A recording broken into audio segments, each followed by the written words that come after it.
Salam dan jumpa lagi bersama dengan saya Desmarlin Raiwila SPD, Guru Mata Pelajaran IPS Terpadu.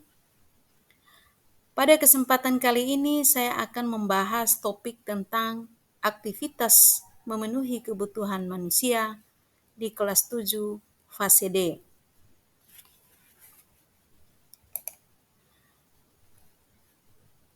Anak-anak, adapun capaian pembelajaran kita pada hari ini yaitu yang pertama, peserta didik mampu memahami dan memiliki kesadaran akan keberadaan diri serta mampu berinteraksi dengan lingkungan terdekatnya. Yang kedua, peserta didik mampu memahami bagaimana masyarakat saling berupaya untuk dapat memenuhi kebutuhan hidupnya. Dan yang ketiga, peserta didik memahami tantangan pembangunan dan potensi Indonesia menjadi negara maju. Dengan tujuan pembelajaran, yang pertama, peserta didik mampu membedakan keinginan dan kebutuhan dengan benar.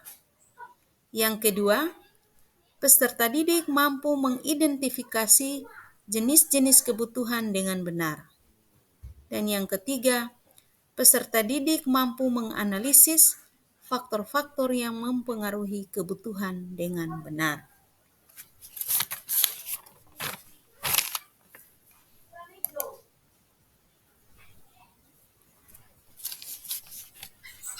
Anak-anak, coba perhatikan gambar tersebut. Gambar tersebut merupakan barang-barang yang sangat dibutuhkan oleh manusia. Barang tersebut bisa jadi merupakan kebutuhan atau keinginan. Kita sebaiknya menyusun yang namanya skala prioritas. Untuk apa? Untuk menentukan kebutuhan yang paling penting yang harus diutamakan pemenuhannya.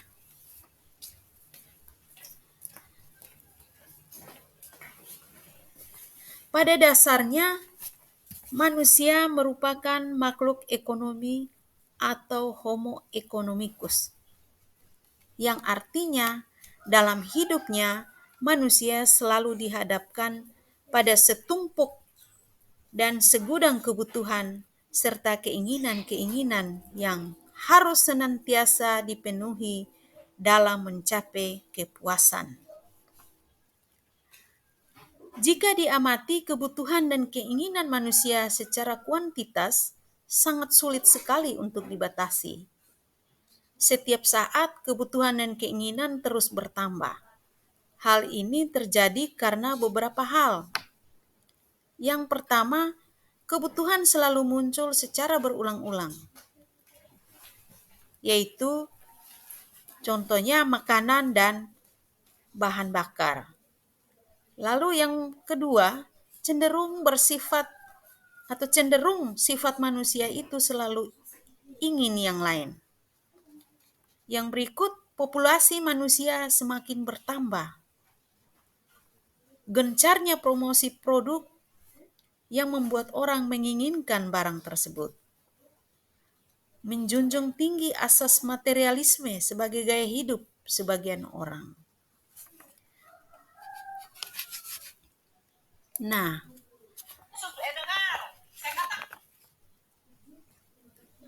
di sini perbedaan antara kebutuhan dan keinginan. Kebutuhan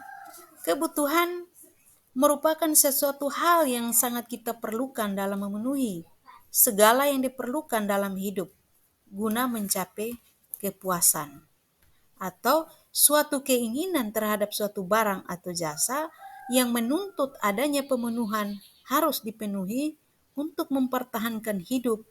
Apabila tidak dipenuhi, maka akan mempengaruhi kehidupan. Sedangkan keinginan itu merupakan barang atau jasa yang ingin dimiliki seseorang dalam hidupnya.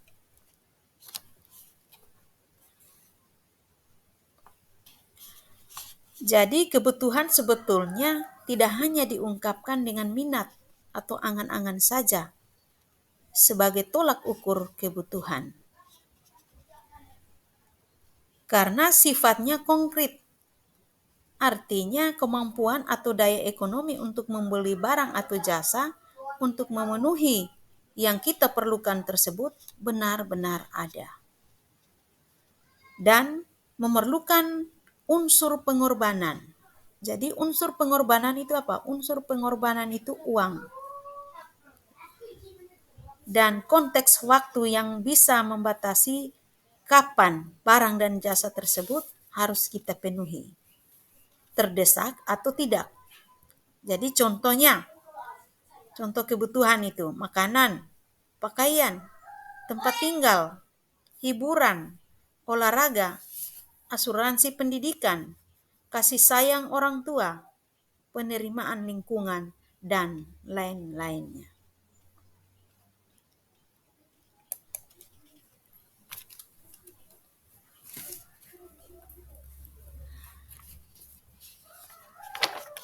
Lalu yang berikut macam-macam kebutuhan atau jenis-jenis kebutuhan. Macam-macam kebutuhan ini terdiri dari 4 macam, yaitu yang pertama kebutuhan berdasarkan tingkat intensitas atau tingkat kepentingannya atau yang harus diutamakan, yaitu kebutuhan primer, kebutuhan sekunder, kebutuhan tersier. Yang pertama kebutuhan primer. Kebutuhan primer ini adalah kebutuhan pertama dan utama yang harus dipenuhi oleh setiap manusia. Jadi contohnya makanan, minuman, pakaian, pendidikan, kesehatan, dan lain-lain. Atau yang disebut dengan pangan, sandang, dan papan. Jadi pangan itu makanan dan minuman, pakaian itu yang disebut sandang, dan rumah atau tempat tinggal yang disebut dengan papan. Lalu yang berikut, yang kedua, kebutuhan sekunder. Nah, kebutuhan sekunder ini adalah kebutuhan kedua yang timbul setelah kebutuhan primer terpenuhi. Kebutuhan ini berbeda untuk setiap orang ya.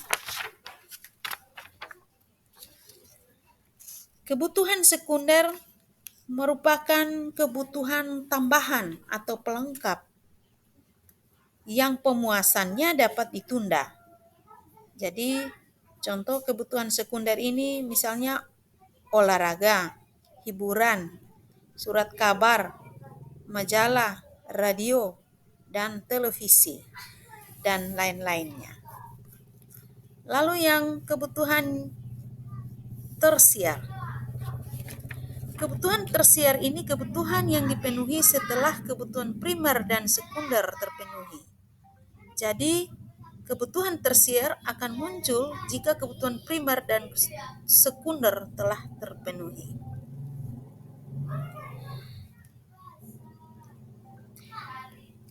Kebutuhan tersier dapat digolongkan sebagai kebutuhan terhadap benda-benda atau jasa yang tergolong mewah.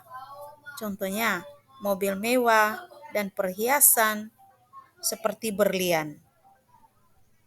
Tujuan orang mengkonsumsi barang mewah adalah untuk menaikkan status sosialnya di masyarakat.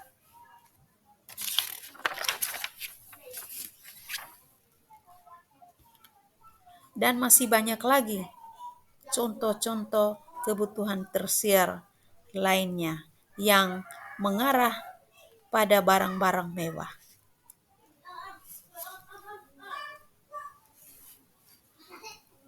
Yang berikut, yang kedua, kebutuhan menurut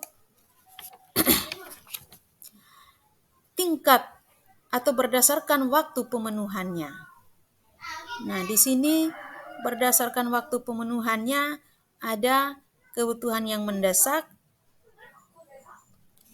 Yang pertama itu kebutuhan yang mendesak itu bisa jadi bukan karena merupakan kebutuhan yang direncanakan sebelumnya. Jadi kebutuhan ini bisa sewaktu-waktu muncul bersifat kritis, genting, atau darurat yang cenderung memaksa untuk segera dipenuhi.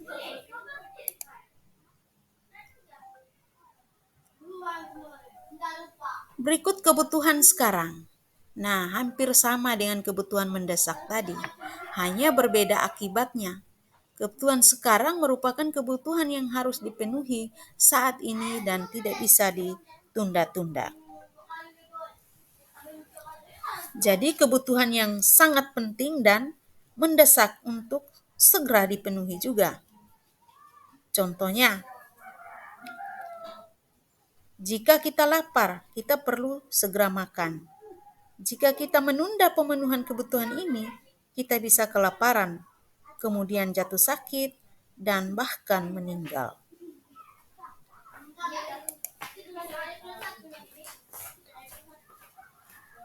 Lalu kebutuhan masa yang akan datang. Kebutuhan masa yang akan datang berdasarkan waktu keperluannya ya. Jenis kebutuhan ini juga merupakan yang paling toleran. Karena kebutuhan ini boleh dipenuhi di kemudian hari, dapat ditunda dan sifatnya tidak mendesak.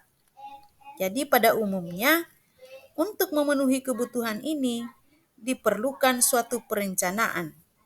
Jika tidak direncanakan dengan baik, ada kemungkinan kebutuhan ini tidak bisa dipenuhi.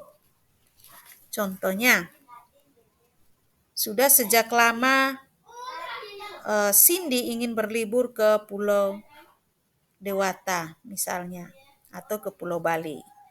Agar kebutuhan tersebut dapat terpenuhi, maka ia perlu menabung. Jadi itu kebutuhan yang masa yang akan datang. Lalu yang berikut, yang ketiga, kebutuhan manusia berdasarkan sifatnya. Nah, kebutuhan manusia berdasarkan sifatnya ada dua, ada kebutuhan jasmani dan ada kebutuhan rohani. Kebutuhan jasmani adalah kebutuhan yang berhubungan dengan fisik dan kesehatan. Contohnya olahraga, merawat kecantikan, istirahat, dan lain-lain. Makan dan minum, pakaian juga ya, tempat tinggal. Itu juga merupakan kebutuhan jasmani. Lalu yang berikut kebutuhan rohani. Kebutuhan rohani merupakan kebutuhan yang berhubungan dengan kesehatan jiwa. Contohnya,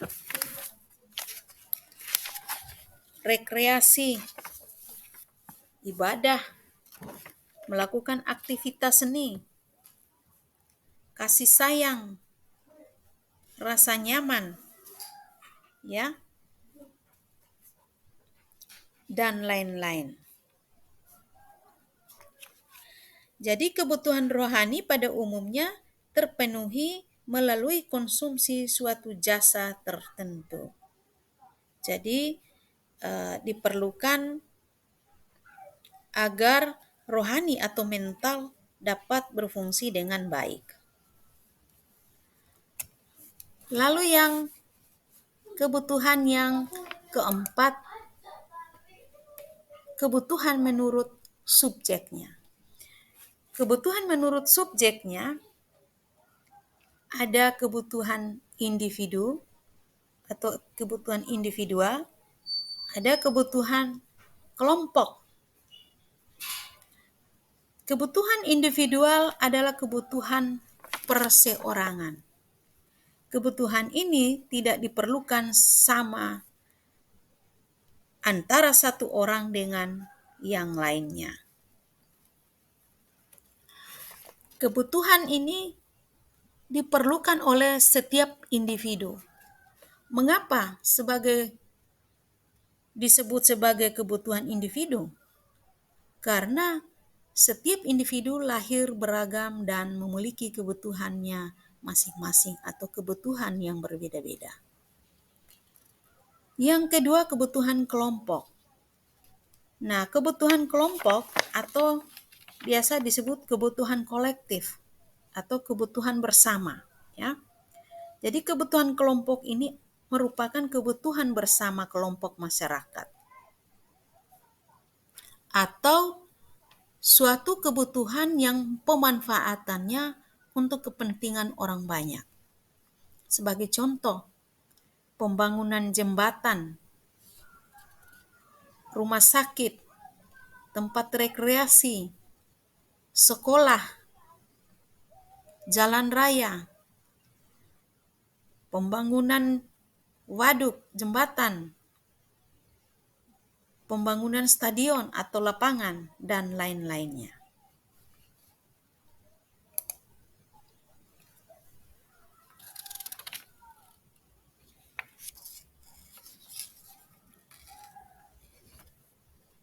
Yang berikut ada faktor-faktor yang mempengaruhi kebutuhan manusia.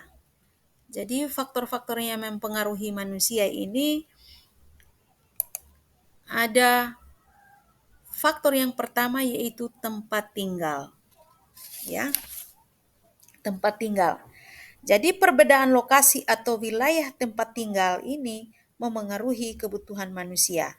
Jadi manusia yang tinggal di pesisir pantai memiliki kebutuhan yang berbeda dengan manusia yang tinggal di pegunungan. Contohnya, nelayan di pesisir pantai membutuhkan alat untuk menangkap ikan di laut, seperti pancing dan jala. Sementara itu, petani yang tinggal di pegunungan lebih membutuhkan alat-alat pertanian. Jadi itu faktor tempat tinggal. Yang berikut faktor pendidikan. Tingkat pendidikan memengaruhi kebutuhan manusia.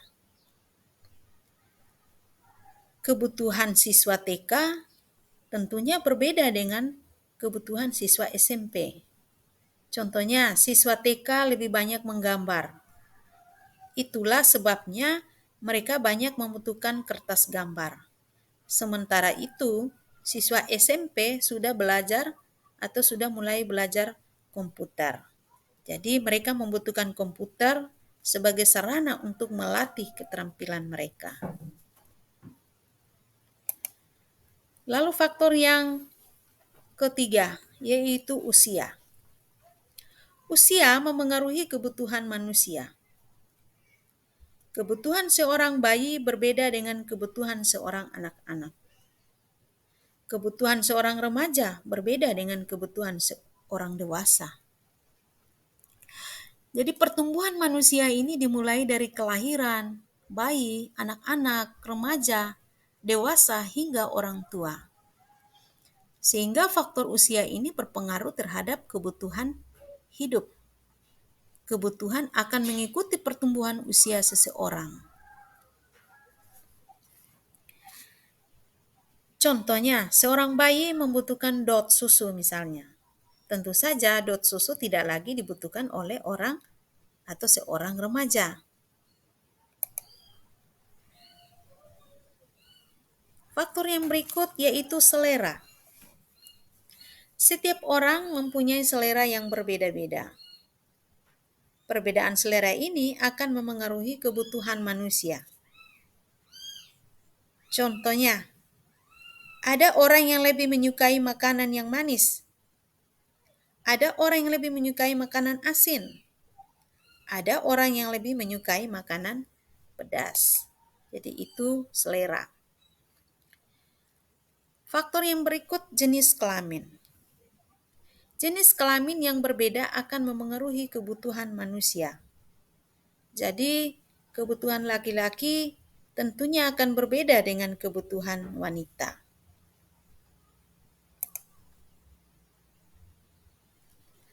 Faktor yang berikut agama. Agama, setiap manusia mempunyai agama dan kepercayaan yang berbeda-beda. Sehingga kebutuhan mereka pun berbeda. Dari pakaian, makanan, dan keperluan lain yang terkait dengan ritual keagamaan. Yang berikut, pendapatan atau status ekonomi. Perbedaan pendapatan akan memengaruhi kebutuhan manusia terhadap suatu barang atau jasa. Misalnya, orang yang punya banyak uang cenderung punya kebutuhan yang lebih banyak dari kebutuhan primer, sekunder, sampai dengan tersier. Jadi perbedaan pendapatan ini menjadi salah satu faktor yang memengaruhi perbedaan kebutuhan manusia. Semakin besar pendapatan seseorang, tentunya kebutuhannya juga cenderung semakin besar. Kebutuhan bergantung pada berapa banyak uang dimiliki oleh seseorang. Jika pendapatan seorang sangat kecil, dia akan fokus pada pemenuhan kebutuhan primer saja. Akan tetapi, jika dia mempunyai pendapatan yang cukup besar dan mempunyai uang yang berlebih, dia akan mulai memenuhi kebutuhan sekunder, bahkan juga memenuhi kebutuhan tersiernya.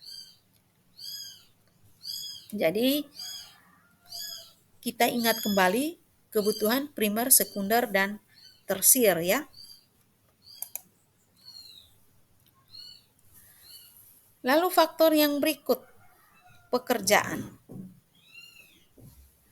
Perbedaan pekerjaan juga bisa menyebabkan perbedaan adanya kebutuhan manusia yang menunjang aktivitas hidupnya. Oke, baik anak-anak, sampai di sini materi pembelajaran kita. Semoga ini bermanfaat dan selamat belajar ya. Terima kasih.